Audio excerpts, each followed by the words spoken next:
Welcome to Pelvic POV with your hosts and doctors of physical therapy, Amanda Neary and Hannah Meyer. Hey, pelvic freaks. Welcome back to another episode of Pelvic POV. Where you're freaks for us and we're freaks for your pelvis, baby. Can you hear the rigor back in our voices? Yes. We're faking it. We're struggling today. Today's such a struggle. We just literally spent an hour and a half episode planning, and Hannah and I were just kind of sitting here staring at each other the whole time. No, it's not even an exaggeration. We were trying to plan out what we wanted to do today. And I've literally just been staring at Amanda do weird shit. She's crashing out. I feel weird today. I was nauseous when I got here, so Hannah made me a sandwich. A good sandwich. It was really good. I know. The art of a sandwich is to use luxury meats. No turkey and ham. We want prosciutto and salami. Mm-hmm.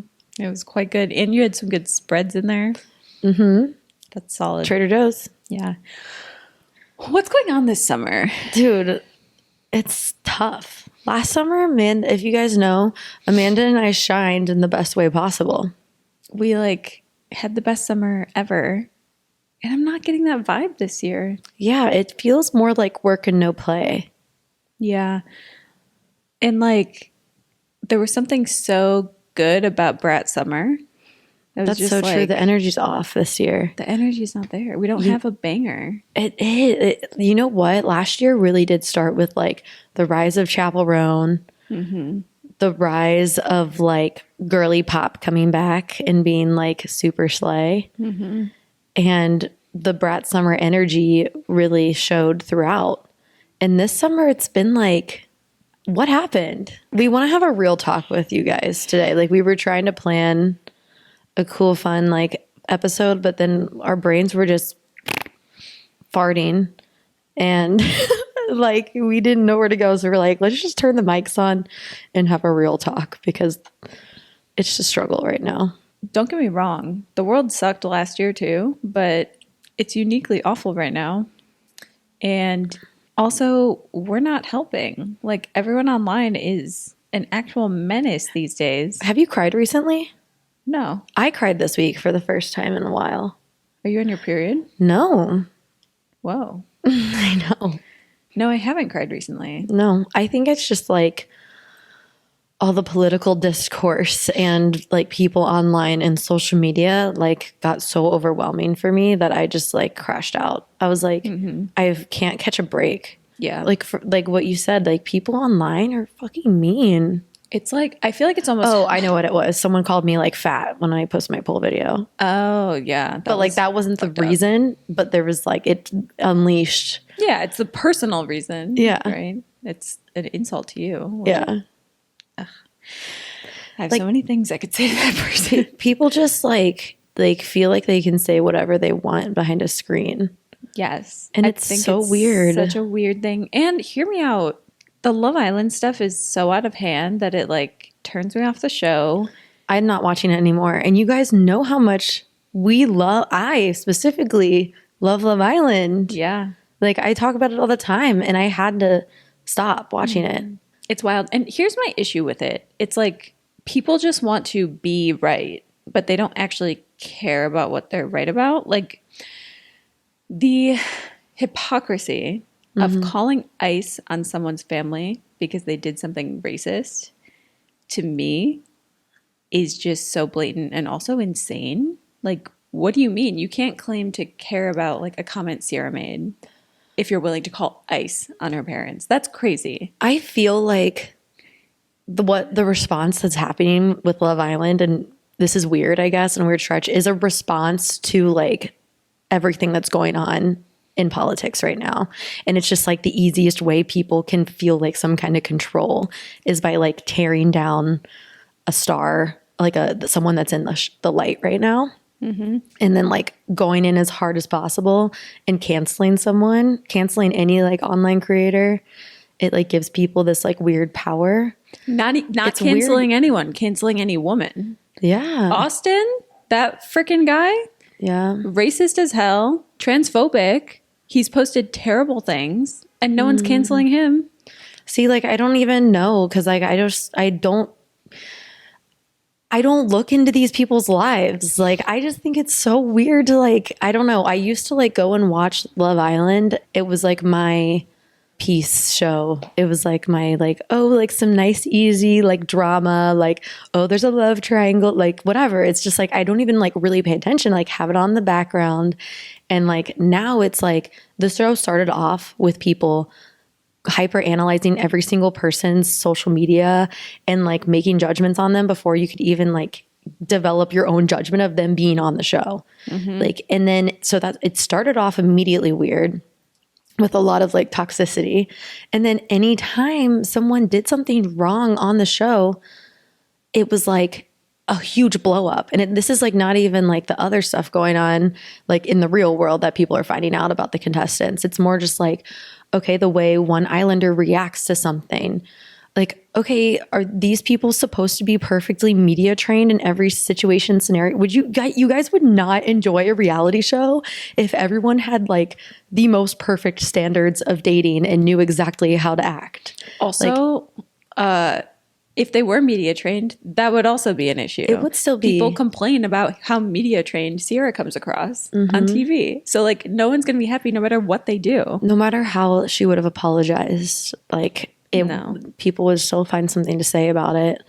And I don't know. And it's like a large group of freaking white people that are pretending to actually like care about something that they aren't really champions for anyway. It's just wanting to be like in the right and tearing someone down. It is. That's like the weird thing to me is just like, I literally wanted to delete TikTok because like every video I saw was just so toxic. Like there was just no positivity. Maybe this is like why the summer has felt weird. I'm not going to lie. Like I feel like last year, no one was like that into Love Island this hardcore.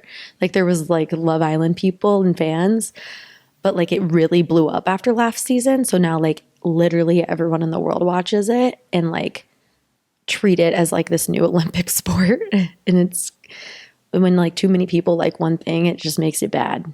You know that?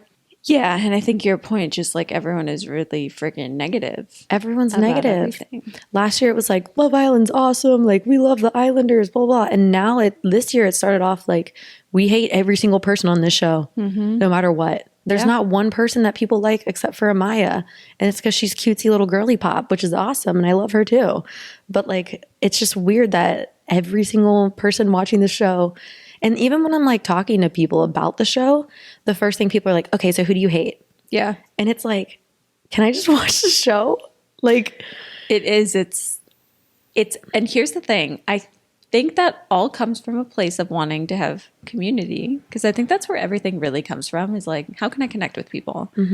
The fact that everyone is connecting with someone over something negative these days is just like also weighing down the freaking summer. It's like there's already so much terrible shit happening. My personal community and the people I keep around me, like there's no reason that also has to be a negative space. That can also be a healing space and a positive space. And I don't want to connect with people over something negative all the time. No, it's so bad. It's draining. That's why I had to stop watching the show, because like every conversation I had about it was negative. They expect these people to not be human beings, and they are. Yeah, they're real people, and they have to put disclaimers on Love Island this year. Like, please stop the cyberbullying. These are real people. Yeah. People have killed themselves. Yeah. From the bullying, from being on Love Island. It's crazy. And people just think it's fine. And this is any reality TV show nowadays. Love Island is an extreme example because it's like the most popular. But I mean, even like Love is Blind, people will go and like hate on every single person on Love is Blind or whatever. I used to love reality TV, and now I'm like, I can't. I don't think I can transcend this information. I can do, like, I just watched the Queer Ultimatum Does that make sense? Transcend? I don't know what you were getting at there. I don't think I can. Like, absorb it? Yeah. I can't absorb. I don't think I can absorb this information from reality TV anymore. What if you, like, watch reality TV and just don't do any online discourse about it? That's what needs to happen. Because, like, we don't comment on stuff. No. I just hate that it's, like, in your face. Yeah. But like I just watched the Queer Ultimatum season 2, and shows like that, a little more niche, I can still do because it is it's way smaller, the community that actually watches it and comments on it. So I've like enjoyed watching that, even though I wasn't like the biggest fan of this season. But yeah, I feel like Love Island, it's funny, not funny, but funny because when I lived in the UK, it was as big as like the US one is now. And it still felt so much less toxic. Yeah. Like social media has changed a lot since then too. Like I didn't even have TikTok at that time, but the way people are responding to the US Love Island like blowing up is so different than it felt when I was watching it in the UK. And I think you're right. It has to do with how social media is now. But like, when did this happen? Like the chronically online persona is getting very out of hand. Cancel culture is also like super misogynistic, and I hate it. I hate it too. Everything's a freaking smear campaign against a woman these days. I'm like so over it. If someone's jumping on a cancel of another human being, the fact that people canceled Huda and now she is the season favorite and has 3 million followers, that's whiplash. Like I don't want to do that. But then like the minute that she, like if tomorrow's episode came out or something and she did something that someone didn't agree with, she would lose 200,000 followers. Yeah. People feel like they own these people. It's weird. Yeah. And newsflash, reality TV is supposed to be edited. The producers make the show, they do the edits to make it more dramatic and to spark controversy to get people talking about it. But it's like gotten just way too out of hand. Also, ask yourself if you have an urge to go comment about someone's behavior on the show, ask yourself what you would be like if you actually had cameras in your face and someone was like gaslighting you in real time and you were tired and you have been sharing a bedroom for 6 weeks. Like, do you honestly think you would act perfect? No. Just get off your high horse. Get over it. Imagine being on an island with all new people that you've never met and cameras are constantly in your face and you're just expected to make out with them constantly and like do these like games where you just like dry hump people and you know you're being recorded, you know you're being perceived by the entire world, but you have no idea what people are saying about you. Like it's like people always say, don't care what other people think, but no matter what, you're gonna be curious what other people are thinking about you. Mm-hmm. Well, and they shove it in their faces too. Like America's favorite, come stand here, and they give them inklings, and it's like, what's going on? Why do you guys hate me? Yeah, and it messes with their mental for sure. We shouldn't give the people that much power on these types of shows. No. Like, they don't need it. We already have opinions. We don't also need to like directly impact their mental health by voting for them. I hope that the Love Island producers do give some kind of help to these stars because I can't imagine all these stars are going from 0 to 100 real quick after this show. And going from not being perceived to being perceived by every single person in the world every day. Yeah. It's so weird. So weird. And like, let's talk about what that's doing to young girls. Yeah. Like watching, because like they're all watching these shows now. When I grew up, I wasn't watching, like maybe I watched Jersey Shore in high school. That was maybe my first reality TV. Good toxic example for sure. And like that's when reality TV was even less filtered. So like we had some of that, but we didn't have the online discourse that was so incredibly misogynistic and harmful. Like I can't imagine being like a girl in 7th grade hearing people talk about these women on Love Island the way that they are right now. I think that I have a prediction for social media. I think it's gotten like so, after 2020 especially, people put all their lives on the internet, like fully, because TikTok was in full bloom. Instagram has changed their kind of algorithm too. And it wasn't just like posting for your friends anymore. Now it's like posting for everyone all the time, rise of influencers and all that. And everyone's so chronically online and chronically judged. So many people have been canceled and then uncanceled and then canceled again. And I feel like this next generation is going to be like extremely private and not on social media. And I can see that being a big thing because I think it's going to be like cringe to like be on social media eventually. I mean, I feel like there's an aspect of that already happening. And I think because we've talked about like our own personal accounts, whatever, if we should be like cross promoting the podcast. Yeah. I wouldn't want to be a like general lifestyle influencer at this day and age. Like, I don't need people knowing the in and outs of my day. I'm happy to be like an expert in my field. Like, I love posting pelvic floor content. I don't need to stop doing that. But like, people don't need to know everything all the time, especially like, the way it's perceived. I'm not interested in being perceived that way. Yeah. I do think that will be more trending. And honestly, like, even my generation, since we're different generations, technically, I feel like people are posting a lot less now than we did in like college and post-grad. Yeah, I think so. And just living their lives a little bit. Yeah. And like, I think COVID was probably the pivot because that was the only way to communicate with the world at the time and it made sense. Yeah, 100%. But yeah, it's a scary place. Like, the feeling of someone posting anything and knowing that you open the comment section and someone's going to say, this is a PR response, this is AI, of course, this is what she said. Like, there's always the same 5 comments on every video on both sides of the argument, regardless of what the person is saying. And that is just like, where did critical thinking go? I wonder how these reality TV celebrities get through it, honestly, because we get like 3 hate comments on a video and I'm like crashing out. And like, what's crazy? Millions and millions, not only hate comments, but videos made about them. Death threats. People in their comments literally saying the most cruel things I've ever seen. It's or sorry, in their DMs, not their comments. Comments too, but in their DMs, I can't even imagine. Yeah. If people are that open in public, what are they saying behind the DM screen? Right. Ugh. Yeah, it's really disheartening. Never thought I'd say it, but I think I'm done with Love Island, dude. Yeah. Moving on. It's gone downhill anyway.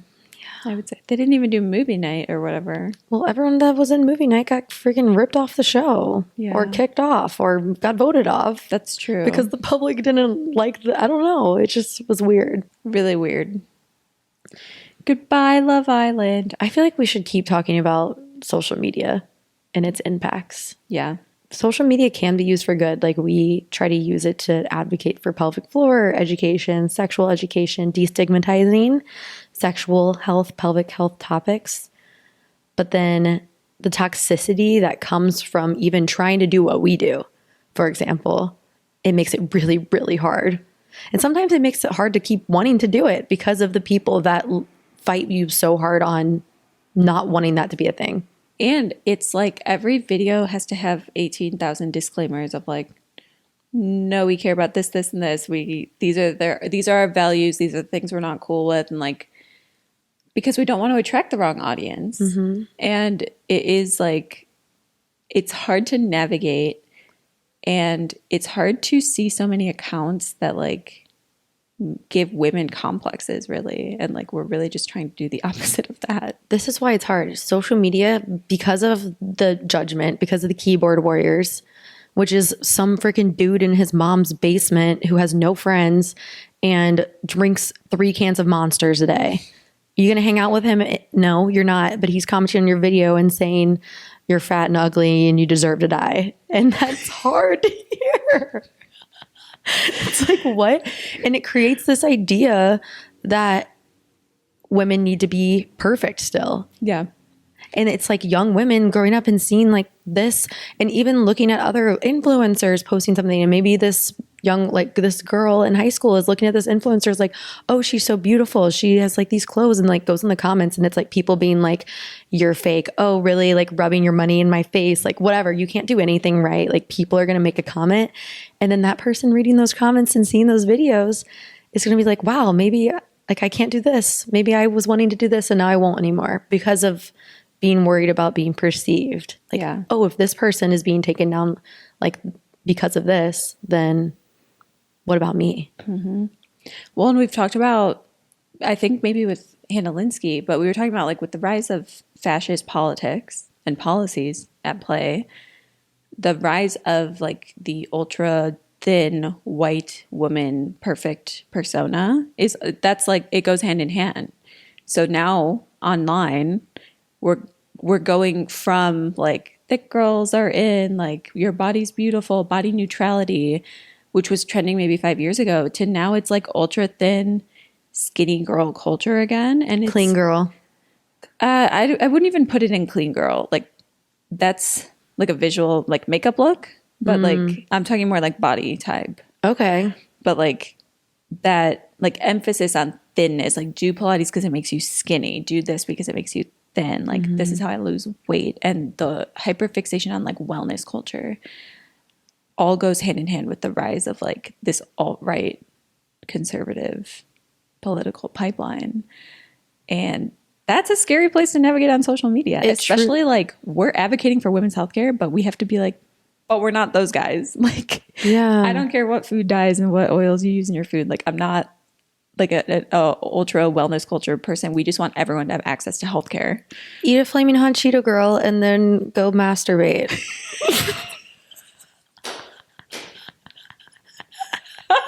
That's how I do it. That's perfect. Literally. Is that not us? That's us. Do you like flaming hot Cheetos? So here's the thing. Here's the thing. So here's the thing. I like the hot Cheetos cheddar jalapeno. Oh, yeah. I know. Here's the thing. They're more flavorful and they're not going to burn my tongue tonsils off. Here's the thing. I like to have candy in my purse to hand to people. A Starburst, if you will. I will eat Red 40. Here's the thing. I want one of your espresso candies right now. I have them in my bag. Yeah! I'm pretty sure. Great. Unless I took it out to put the sandwich in there. Do another here's the thing. This is good. Here's the thing. You can't just say, don't care what people think anymore. Because it's fucking hard and people are mean online. Here's the thing. It's okay to care what people think. As long as you're yourself. I liked that. Yeah. That's going to be our bit. Here's the thing. I like it. I do like it. I like it. Write it down. Write it down. Guys, we got our bit finally. Oh my God. We've been working on that for a while. Yeah. I love it. Improv. I love it. Wow. We got something out of today. Anyways, yeah, I honestly think that's why it was, wow, that was a big, I'm actually going to let you go. No, mine's after your thing. I think the reason why it was so hard for us to create an episode topic is because of the toxicity from even just this past week. Yeah. It's hard. It's hard to be creative and it's hard to want to put good content out when the world is in fucking turmoil. Mm-hmm. It's so hard. Here's the thing. Telling people that you're a good person doesn't make you a good person. It's like what I was saying the other week, like really work on what your core values are and what you're okay with and what you're not. And ask yourself why people think it's okay to go comment on other people's videos in such a hateful way. And is that aligned with like your core values and how you want to work through this world, navigate the world, you know? Here's the thing. I am not going to take on the responsibility of holding some random influencer, like making sure that they live their life correctly. Like, I'm not going to do that. Yeah. Like, that is going to make myself crash out. I'm just going to worry about myself. Here's the freaking thing. Here's the thing. I have another one. Here's the thing. I'm not holding a woman accountable until we start fucking holding men accountable. I'm over it. Literally. Can we just stop? Yes. Especially a woman of color. Freaking people. Who was the guy who just like freaking like got out of jail or something? Diddy? Oh, Diddy. Yeah. I was like, are you talking about Diddy? Yeah. Yeah, they didn't get him on like sex trafficking, which is wild. And like, I didn't hear an ounce of hate or an ounce of anything coming from that situation. Yeah, if that was Sierra, can you imagine? Dude, anytime it's a woman, it's fucking tenfold. If it was It's Blake like the Lively. freaking Salem witch trials, bro. It's like people are burning these women. Yeah. The stake. I really think people need to evaluate that more. Yeah. It's not good. It's not going in a good direction. Here's the thing. If you hate women, stop listening to us. We're not for you. Literally. All right. Does that summarize Here's the Thing for today? I think it does. What are our takeaways from this episode? What do you guys think? I want to know what you guys think about social media right now and the content that you're consuming every day. Yeah. We're addicted to our phones. That's 100% true. It's so hard to separate reality with social media when you're chronically on social media. I don't know. My takeaway is that I need to stop absorbing toxic content. I agree. I think that's part of why I want to maybe do like a separate page just for like my public health stuff so I can just get off my personal account and like stop brain rotting. Yeah, I think that's a good idea. I feel like then I would just post my professional stuff and log off for the day. Like I don't need to actually consume. I think I like that too when you put it that way. Like I think I don't need like a social like that. I like it for like the work, for the advocacy, like we were talking about, but I don't need my personal account for that. No. You know? I agree. I think you're spitting the right things. We're spitting the right things. Guys, Hannah and I have a photo shoot really soon and we're excited. Yeah, it's going to be awesome. It's going to make summer worth it again. I think so too. Can we bring back Brat Summer? I think let's do it. Yeah. What do we have to lose? Nothing, because you're going to lose anyways in this world. No matter what you do, you're going to lose. Sorry for the bummer episode, guys. That was kind of bummer talk of me. This is real talk, though. This is real This is talk. how we're feeling today, and this is probably how you're feeling. Yeah. Odds are, if you have a phone and a brain, you've probably seen what's going on in social media. And you're not feeling good about it. How Yeah. could you be? No. It's not good. And that's not even the depressing events of the world that we're talking about. No. So here's my takeaway. If you relate to how we're feeling, this is a good community for you and we are a safe space for you. So you can let us know, let us know your thoughts, let us know your concerns, let us know your dreams. We want to dream with you and think with you and like Getting romantic. We want to continue to foster our positive community. What do you guys want the world to look like? Let's think about that. What do we want the world to look like for women? And how can we build that with each other? Let us know. Because other people aren't doing it right, man. They're not. Something's wrong. Something is not We good. got closer with Brat Summer last year. I felt it. And then we 180'd, by the way, on every artist that rose to fame last summer. On every artist, dude. Every artist, because what? She wasn't perfect, but we're still selling out Chris Brown stadiums. I was just going to say that. It's freaking wild. It's like, okay, Billie Eilish was seen kissing a man. Let me go to Chris Brown's concert. Like, what? Yeah. And I hate her. Chapel Road She's didn't fake. say something the most perfectly worded way on earth, so now she's canceled. She needs media training, but not too much, because if she seems perfect, then that's also fake. You need just enough media training to seem like a little dumb. Because when people don't have media training, people are like, Renee Rapp, they're always like, I love her lack of media training. When she does it, it's fine. Yeah. It's so wild. We could go on about this literally all day, so we should probably cut this episode. Guys, this episode, all in all, takeaway of this episode is that we're kind of pissed at the world right now. We're pissed at social media. It's impacting our creative abilities, and we wanted to grieve with you because whoa. So next week we'll hopefully have something more exciting to talk about. We'll have some better pelvic health content for you guys next week.